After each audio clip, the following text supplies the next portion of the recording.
जय भीम साथियों। अभी कुछ दिन पहले डॉक्टर अंबेडकर जयंती गई है, जिसे भीम जयंती के नाम से भी जानते हैं।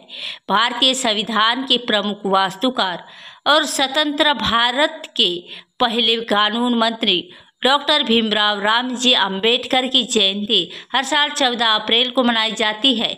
उनकी विरासत का सम्मान करें। इस वर्ष 2024 में हमने उनका 34वां जन्मदिन मनाया था।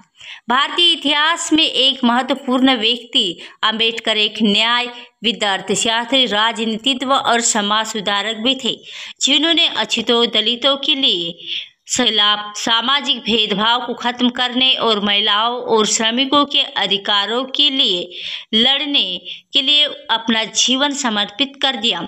पूरे देश में अक्सर सार्वजनिक अवकाश रहता है और इसी दिन को समानता दिवस के रूप में भी जाना जाता है, क्योंकि नेताओं ने अपने पूरे जीवन में समानता की वकालत की और कानून की नज़र में सभी भारतीय नागरिकों के साथ उचित पर जोर दिया।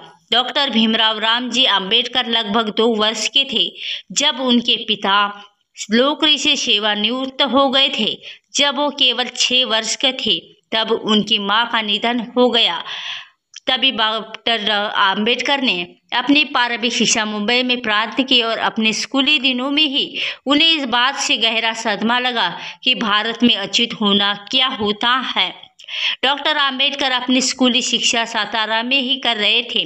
दुर्भाग्यवश डॉक्टर बाबा साहेब अंबेडकर की मां की मौत हो गई और उनकी चाची ने उनकी देखभाल की। बाद में वह मुंबई चले गए और जब डॉक्टर बाबा साहेब अपनी स्कूली शिक्षा के दौरान वह अस्पृश्यता के अभिशाप से पीड़ित हुए। साल 1907 में मैट्रिक की परीक्षा पास होने के बाद उनकी शादी एक बाजार के खुले छप्पर में हुई। डॉक्टर अंबेडकर के अपनी स्नातक की पढ़ाई एम्प्लेन कॉलेज बॉम्बे से की, जिसके लिए उन्होंने बड़ौदा के महामहिम सयाजीराव गायकवाड़ से छात्रवृत्ति प्राप्त हुई थी। स्नातक की पूरी करने के लिए बाद अनुबंध के अनुसार उन्होंने बड़ौदा संस्थान पर जब बड़ौदा में थे तब उनके पिता की मौत हो गई और 1913 में डॉक्टर बाबा साहेब अंबेडकर उच्च अध्ययन के लिए अमेरिका जाने वाले थे और विद्वान रूप में चुने गए थे। शैक्षणिक जीवन का एक महत्वपूर्ण मोड़ साबित हुआ था। तभी विश्वविद्यालय से 1915 और 1916 में क्रमशः एमए और पीएचडी की डिग्री प्राप्त की। इसके बाद वह आगे की पढ़ाई करने के लिए लंदन गए।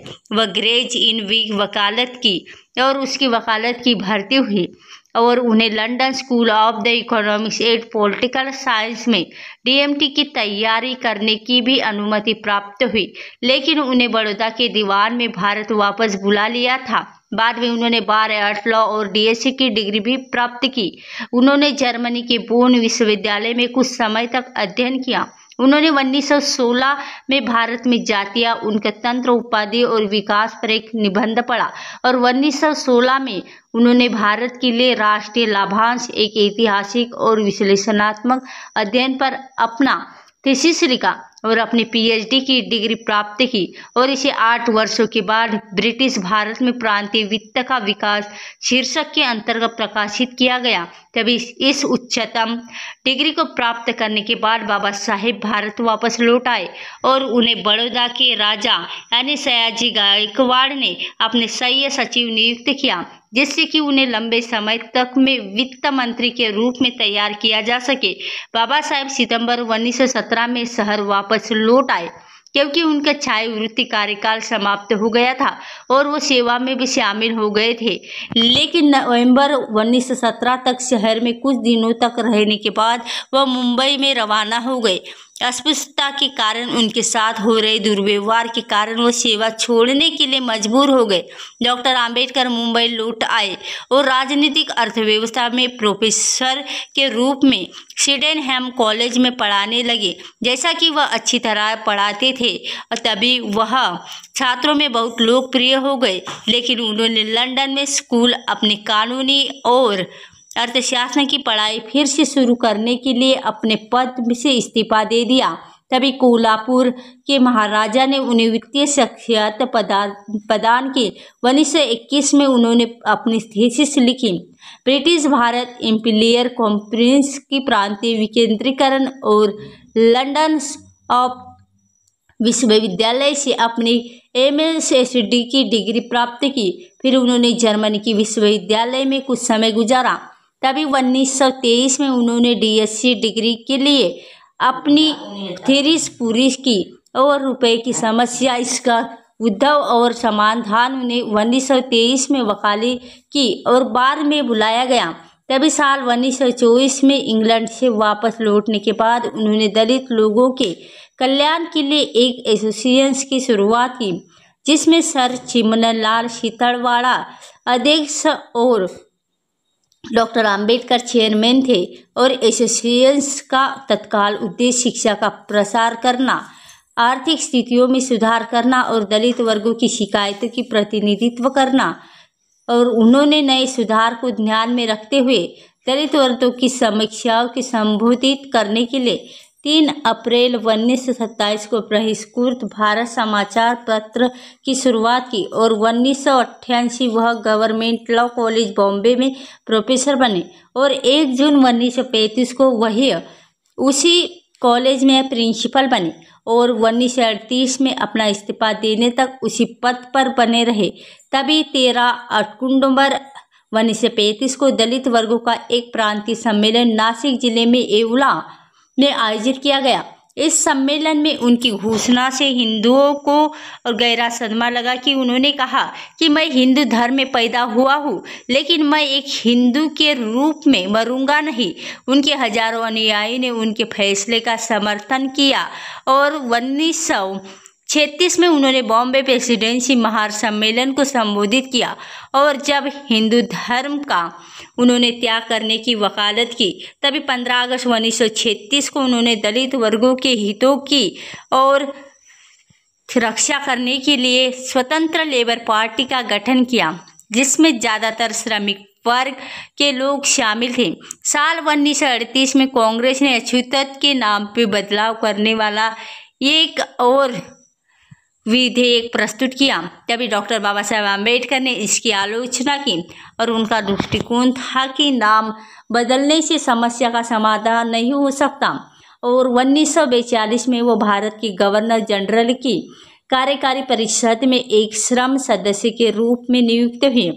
तभी 1946 में उन्होंने बंगाल से संविधान सभा के लिए चुना गया। उसी समय उन्होंने अपनी सभी पुस्तक प्रकाशित के शूद्र कौन थे और आज़ादी के बाद 1947 में उन्हें कानूनी प्रधानमंत्री श्री जवाहरलाल नेहरू से पहले मंत्रिमंडल के कानून एवं न्याय मंत्री के रूप में नियुक्त किया गया। लेकिन 1991 में उन्होंने कश्मीर मुद्दे और भारत की विदेश नीति और हिंदू कोड बिल के प्रति प्रधानमंत्री नेहरू की नीति पर अपना मतभेद और प्रकट करते हुए मंत्री पद से इस्तीफा दे दिया। और 1952 में कोलंबिया विश्वविद्यालय ने भारत के संविधान का मसौदा तैयार करने में उन्हें योगदान को मान्यता प्रदान करने के लिए उन्हें LLD की डिग्री प्रदान की। और 1995 में उन्होंने भाषाई राज्यों पर विचार करके नामक अपनी पुस्तक प्रकाशित की। और डॉक्टर BR आम्बेडकर ने उस्मानिया विश्वविद्यालय ने 12 जनवरी 1953 को डायरेक्ट की उपाधि से सम्मानित किया।